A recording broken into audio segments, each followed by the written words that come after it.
ألا وإن من اغتنام الحياة اغتنامها بإنفاق الأموال في طاعة الله ربها، أن يسخر الإنسان ماله لطاعة الله ومحبة الله.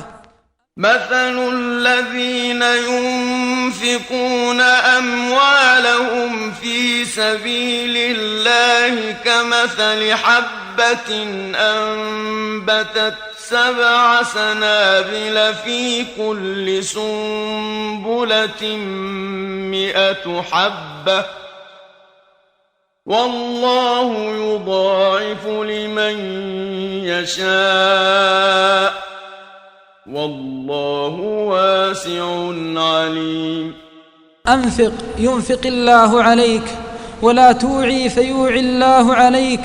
فما من يوم من الأيام إلا وملكان ينزلان، يقول أحدهما اللهم أعط منفقا خلفا، ويقول الآخر اللهم أعط ممسكا تلفا. يا من أكرمك الله بالأموال، اغتنم هذه الحياة بإنفاقها، وأسر المال قبل أن يأسرك، وخذ من المال زادا للآخرة، واعتبره وسيلة للتجارة الرابحة.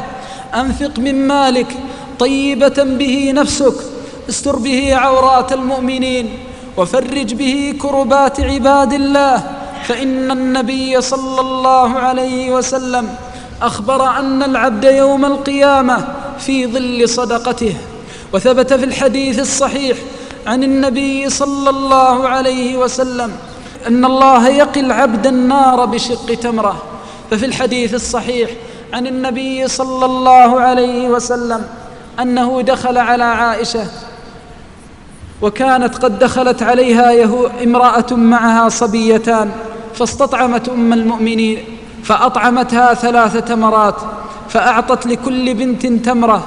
فلما أرادت أن تأكل التمرة الثالثة استطعمتها إحدى البنتين، فأخذت تلك التمرة وأعطتها لابنتها ولم تأكل منها شيئا.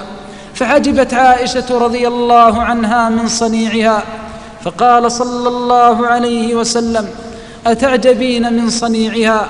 إن الله حرمها على النار بتلك التمرة.